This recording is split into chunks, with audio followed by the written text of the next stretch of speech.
Hello aspirants, आप सबका स्वागत है हमारे चैनल विस्डम प्लांट पे। तो आज जो है हम चैप्टर स्टार्ट करने वाले हैं 3 silent feature of the constitution. ये है आपका chapter number 3। Chapter 1 and chapter 2 आपका कंप्लीट हो चुका है। अगर आपने अभी तक नहीं देखा है तो जाके फटाफट प्लेलिस्ट के अंदर, नहीं तो आप क्या कर सकते हो, वीडियो सेशन के अंदर जाके देख सकते हो। ठीक है, क्लियर। और उसको देखने से पहले आपको इस चैनल को क्या करना है, सब्सक्राइब कर लेना है, जिससे आपको हर एक चैप्टर की अपडेट मिलती रहे। ठीक है, तो चलिए आज का हम चैप्टर स्टार्ट करते हैं। ठीक है, तो देखिए आज का चैप्टर था silent feature of the constitution. अगर हम बात करें कॉन्स्टिट्यूशन के अंदर, ठीक है, तो जो हमारी कॉन्स्टिट्यूशन थी उसके अंदर एक बार अमेंडमेंट किया गया था। कितनी बार किया गया था डियर? एक बार हमारे, ठीक है, एक बार हमारे कॉन्स्टिट्यूशन के अंदर अमेंडमेंट किया गया था, जिसके अंदर प्रियम्बल जो है ना आपका, इसके अंदर आपका अमेंडमेंट हुआ है। ठीक है, क्लियर। तो ये जो आपके प्रियम्बल का अमेंडमेंट हुआ था वो आपके 42 कॉन्स्टिट्यूशनल अमेंडमेंट एक्ट में हुआ था। ठीक है, तो जो आपका 42 कॉन्स्टिट्यूशनल अमेंडमेंट एक्ट है, ठीक है, जिसके अंदर आपका प्रियम्बल, ठीक है, फिर आपका फंडामेंटल ड्यूटीज, ठीक है, प्रियम्बल, ये दो इंपॉर्टेंट जो आपके पार्ट है, ठीक है, इन दोनों को इंक्लूड किया गया था। ठीक है, इन दोनों को क्या किया गया था, जोड़ा गया था। और कौन से? 42 कॉन्स्टिट्यूशनल अमेंडमेंट एक्ट के द्वारा। इसीलिए ये जो 42 कॉन्स्टिट्यूशनल अमेंडमेंट एक्ट है ना, इसको हम मिनी कॉन्स्टिट्यूशन कहते हैं। ठीक है, मिनी कॉन्स्टिट्यूशन क्यों कहते हैं डियर? क्लियर, क्या कहते हैं डियर? इसको हम कहते हैं मिनी कॉन्स्टिट्यूशन। ठीक है, इसको इसीलिए कहते हैं क्योंकि इसके अंदर कॉन्स्टिट्यूशन में बहुत सारे चेंजेस किए गए थे। ये सिर्फ मैंने आपको दो बताए, ये दो के अलावा भी हुआ था, बट ये दो जो है ना वो आपके इम्पोर्टेंट है। ठीक है, क्लियर। देखिए अब इस स्टेटमेंट को पढ़ते हैं। तो जो 42 अमेंडमेंट एक्ट है 1976 का is known as a mini constitution due to the important and the large number of change made by its various parts of the constitution. ठीक है, मतलब कि यहाँ पे जो है लार्ज नंबर चेंज किया गया था। मैंने आपको बताया बहुत सारे जो आपके कॉन्स्टिट्यूशन के अंदर प्रोविजन थे उसको चेंज किया गया था। ठीक है, जिसमें से आपका एक प्रियम्बल और एक आपका फंडामेंटल ड्यूटीज भी है। ठीक है, और जो आपके केशवानंद भारती केस हुआ था, ठीक है, 1973 के अंदर, इसके अंदर सुप्रीम कोर्ट ने ये कहा कि जो बेसिक स्ट्रक्चर है हमारे कॉन्स्टिट्यूशन को, उसको हम अमेंड नहीं कर सकते। ठीक है, क्लियर। उसको हम सीएए के द्वारा, कॉन्स्टिट्यूशन अमेंडमेंट एक्ट मतलब आर्टिकल 368 के द्वारा हम इसको नहीं अमेंड कर सकते। ठीक है डियर, क्लियर, अमेंड नहीं कर सकते इसीलिए। ठीक है, क्योंकि ये अगर हमारे बेसिक कॉन्स्टिट्यूशन का पार्ट है तो। और ये कौन से केस में बोला गया था? ये आपके केशवानंद भारती केस में ये स्टेटमेंट दी थी। ठीक है, तभी से आपका कॉन्सेप्ट आता है बेसिक स्ट्रक्चर। क्लियर।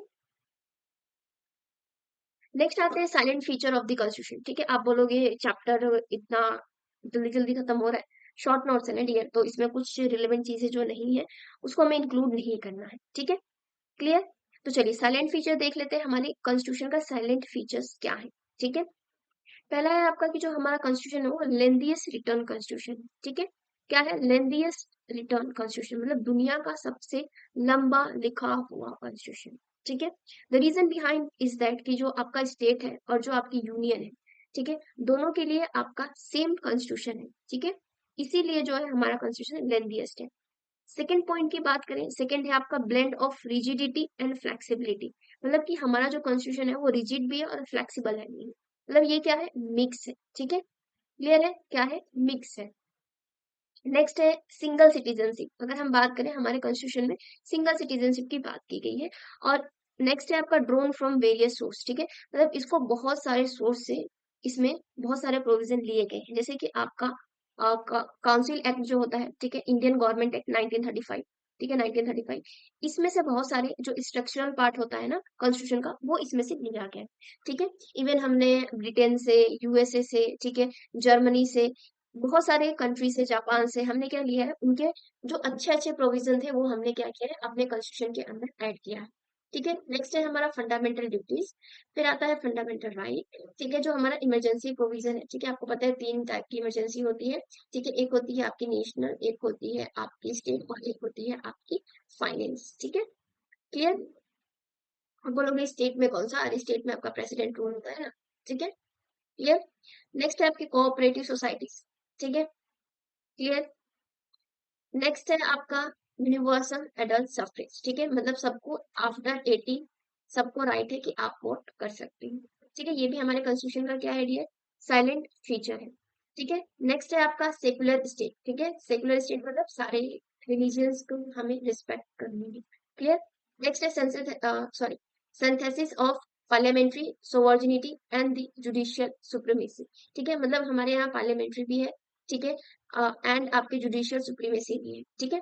मतलब हमारी पार्लियामेंट्री सोवर्जिनिटी भी है और जुडिशियल सुप्रीमेसी भी है। क्लियर? मतलब ये दोनों ही हमारा को एग्जिस्ट करता है, ठीक है। जबकि ऐसा जरूरी नहीं है कि ये हर एक कंट्री में एग्जिस्ट करे, बट हमारे इंडिया में ये करता है, ठीक है। ये भी हमारे कॉन्स्टिट्यूशन का फीचर है। नेक्स्ट है आपका इंडिपेंडेंट बॉडीज, ठीक है, जो आपकी इंडिपेंडेंट बॉडीज है, जैसे कि आपकी यूनियन पब्लिक सर्विस कमीशन, ठीक है, यूपीएससी हुई, ठीक है। ये ओ नहीं है, ये यू है, ठीक है, सॉरी। ये क्या है आपकी यूपीएससी हुई, फिर आपका इलेक्शन कमिश्नर हुआ, ठीक है, कॉम्पिटिटर जनरल हुआ, ये सब क्या है, ये इंडिपेंडेंट बॉडी है, ठीक है। क्लियर? नेक्स्ट है आपकी पार्लियामेंट्री फॉर्म ऑफ गवर्नमेंट, जो इंडिया में पार्लियामेंट्री फॉर्म ऑफ गवर्नमेंट है, ये भी हमारे कॉन्स्टिट्यूशन का फीचर है। फिर आता है 3 टायर गवर्नमेंट, ठीक है। 3 टायर जो गवर्नमेंट है, ये भी हमारे कॉन्स्टिट्यूशन का पार्ट है, ठीक है, मतलब फीचर है। Federal system with unitary bias, देखिए federal system with unitary bias मतलब यहाँ पे क्या है कि हमारे यहाँ तो फेडरलिज्म देखने को मिलता है, यहाँ पे स्टेट के पास भी पावर होता है, आपके यूनियन के पास भी होता है, मतलब सेंटर के पास है। बट अगर बात करें सबसे ज्यादा पावरफुल कौन है, हमारा सेंटर है, ठीक है। कुछ कुछ स्टेट की जो लिस्ट होती है उस पे जो है आपका राज्यसभा जो है उस पे आपका बना सकता है, ठीक है, लॉ बना सकता है, ठीक है। ये राइट दी गई है, स्पेशल केसेस है ये, ठीक है, ये एक्सेप्शन है। बट ये क्या है, ये क्या दिखाता है आपका, ये यूनियन का पावर दिखाता है कि यूनियन जो है मोर पावरफुल है, मतलब यहाँ पे यूनिटरी है, मतलब जो पावर है एक के पास कॉन्सेंट्रेटेड है। क्लियर? मतलब हमारे फेडरलिज्म भी है और यूनिटरी भी है, ठीक है। नेक्स्ट है आपका integrated and independent judiciary. Integrated और इंडिपेंडेंट मतलब देखिए, इंटीग्रेटेड मतलब आपकी आपकी पहले आती है, यहाँ पे देखते हैं, पहले आपकी आती है सुप्रीम कोर्ट, उसके नीचे है आपकी हाई कोर्ट, ठीक है, उसके बाद है आपका डिस्ट्रिक्ट कोर्ट, ठीक है। मतलब ये क्या दिखा रहा है, ये आपका इंटीग्रेशन दिखा रहा है, ठीक है। क्या दिखा रहा है? इंटीग्रेशन दिखा रहा है। अगर आप डिस्ट्रिक्ट कोर्ट के जजमेंट से सेटिस्फाइड नहीं है तो आप हाई कोर्ट जा सकते हैं, हाई कोर्ट से नहीं है तो आप सुप्रीम कोर्ट जा सकते हैं, ठीक है। तो ये क्या दिखा रहा है आपका, ये आपका इंटीग्रेशन दिखा रहा है। दूसरा है इंडिपेंडेंट जुडिशरी। इंडिपेंडेंट मतलब कि यहाँ पे जो जुडिशरी है ना, वो आपके गवर्नमेंट के हिसाब से नहीं चलती है, ठीक है। क्लियर? मतलब ये इंडिपेंडेंट है गवर्नमेंट से, क्या है आपकी जो जुडिशरी है वो इंडिपेंडेंट है। क्लियर? नेक्स्ट है आपका directive principle of state policy, ठीक है, DPSP, ठीक है। क्लियर? ये हमारा क्या है, नॉन जस्टिसिएबल है। क्लियर? नॉन जस्टिसिएबल मतलब क्यों? देखिए, मतलब अगर आपका डीपीएसपी जो दिया गया है, अगर उसका उल्लंघन भी हो रहा है तो उसके अंदर आप कोर्ट के पास नहीं जा सकते, ठीक है। इसी को बोलते हैं नॉन जस्टिसिएबल, ठीक है। बट ये है कि जो गवर्नमेंट है उसको अपने जितने भी स्कीम बना रही है, ठीक है, या फिर जितने भी लॉ बना रही है, तो जो डीपीएसपी है ना, उसको उसको फॉलो करना चाहिए, ठीक है। अगर वो फॉलो करेगी तो वो एक अच्छी गवर्नमेंट होगी और यहाँ पे गुड गवर्नेंस, ठीक है, क्या होगा, गुड गवर्नेंस होगा, ठीक है। तो ये बस आप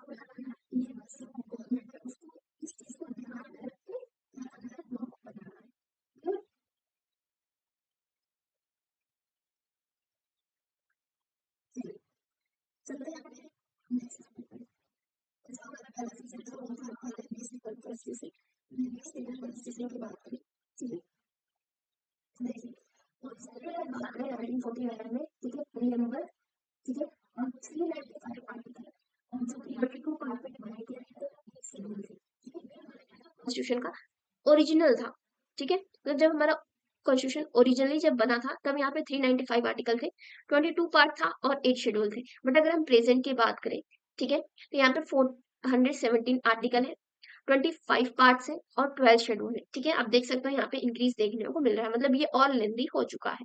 clear? 4 factor have contributed to the elephant size of our constitution. Elephant size मतलब बड़ा, ठीक है। यहाँ पे 4 फैक्टर जो है इसके अंदर कंट्रीब्यूशन है। इसका पहला तो जियोग्राफिकल फैक्टर, ठीक है। जियोग्राफिकल फैक्टर मतलब जो वास्टनेस है, ठीक है, वास्टनेस, मतलब जो हमारी कंट्री है वो बड़ी है, ठीक है, इसके अंदर डाइवर्सिटी है। क्लियर, ये जो है आपका पहला फैक्टर है। नेक्स्ट है आपका हिस्टोरिकल फैक्टर, ठीक है, ऑप्शन क्या है आपका, बी क्या है, हिस्टोरिकल फैक्टर, जैसे कि आपका गवर्नमेंट ऑफ इंडिया एक्ट 1935, ठीक है, इसका इन्फ्लुएंस देखने को मिलता है स्ट्रक्चरल पार्ट में, ठीक है। नेक्स्ट है आपका single constitution, single constitution for both centre और स्टेट, सेंटर और स्टेट के लिए सेम कॉन्स्टिट्यूशन है, इसीलिए लेंथी होना तो बनता है, ठीक है। नेक्स्ट है आपका dominance of legal luminaries, legal luminaries मतलब यहाँ पे जो आपके एडवोकेट होते हैं, ठीक है, मतलब यहाँ पे अगर आप देखे जाओगे तो doctor B R Ambedkar, Vallabhbhai Patel, ठीक है, फिर आपके नेहरू, ठीक है, ये सब क्या थे, ये सब के सब एडवोकेट थे, ठीक है, इवन गांधी जी ये भी क्या थे, एडवोकेट थे। तो कहने का मतलब ये है कि ये जो हमारा कॉन्स्टिट्यूशन इतना लंबा है ना, इतना कॉम्प्लिकेटेड लैंग्वेज है, इतना लंबा है, वो इसलिए है क्योंकि यहाँ पे क्या लोग थे, यहाँ पे एडवोकेट लोग थे, ठीक है, क्लियर। इसीलिए हमारा जो कॉन्स्टिट्यूशन है वो लंबा है, यहाँ पे 4 पॉइंट दिया गया है क्यों लंबा है, ठीक है, क्यों आपका कॉन्स्टिट्यूशन इतना लेंदी है। पहला है जियोग्राफिकल फैक्टर, सेकंड है आपका हिस्टोरिकल, देन है आपका single constitution for centre and state, and then आपका डोमिनेंस ऑफ लीगल ल्यूमिनरीज, ठीक है। नेक्स्ट है आपका ड्रोन फ्रॉम वेरियस सोर्स, ठीक है, क्या लिखा है आपका, ड्रोन फ्रॉम वेरियस सोर्स, जैसे कि मैंने बताया कि हमारा जो कॉन्स्टिट्यूशन है वो बहुत सारे सोर्स से लिया गया है, ठीक है। देखिए ये वाला जो है ना, ड्रोन फ्रॉम वेरियस सोर्स, ये हम सेकेंड वीडियो में कवर करेंगे, क्योंकि अगर हम इसको कवर करेंगे तो लेंदी हो जाएगा, क्योंकि आप देख सकते हो यहाँ पे बहुत सारे आपके कंट्रीज आएंगी, जैसे कि आपका इंडियन गवर्नमेंट एक्ट से हमने क्या क्या लिया है, फिर आपकी ब्रिटेन, ठीक है, फिर आपकी यूएसए, ठीक है, तो ये जो है आपका लेंदी है, तो इसको हम नेक्स्ट लेक्चर में कवर करेंगे, जिसकी वजह से आपको क्या करें, आपको याद करने में आसानी रहे, ठीक है, क्लियर। तो मिलते हैं आपसे नेक्स्ट वीडियो में, जिसमें हम कवर करेंगे ड्रोन फ्रॉम वेरियस सोर्स, ठीक है। कॉन्स्टिट्यूशन जो है हमारा, बहुत सारे प्रोविजन कॉन्स्टिट्यूशन में दूसरे जो कंट्री के कॉन्स्टिट्यूशन है वहां से हमने लिया है, ठीक है। तो अगर आपने चैनल को अभी तक सब्सक्राइब नहीं किया है डियर, तो क्या करना है डियर, आपको सब्सक्राइब कर लेना है, क्लियर। और ऐसे ही हमारे साथ पढ़ाई करनी है। और देखिए लेंथी वीडियो जो रहेगी ना, आप देखने में क्या करोगे, बोर होगे, ठीक है, इसलिए छोटा छोटा पार्ट जितना भी करवा रहे हैं ना आपको, जैसे कि मैंने आज आपको करवाया फीचर्स क्या होते हैं, ठीक है, सैलेंट फीचर क्या है हमारे कॉन्स्टिट्यूशन का, ठीक है, और उसके बाद मैंने क्या कि लेंथी क्यों है ये मैंने रीजन बताया, क्लियर। तो ये दोनों जो रीजन है, नेक्स्ट जो वीडियो आएगी उससे पहले ये दोनों आपके फिंगर टिप्स पे होने चाहिए, ठीक है, आपको अच्छे से याद कर लेना है, क्लियर। और हमारे चैनल को ज्वाइन कर लेना है, यहाँ पे आपके UPSC, state PCS and other government examinations की प्रिपरेशन होती है, ठीक है। तो मिलते हैं नेक्स्ट वीडियो में आपसे, तब तक आप अपना ध्यान रखिए, पढ़ाई करते रहिए, टाटा बाय बाय।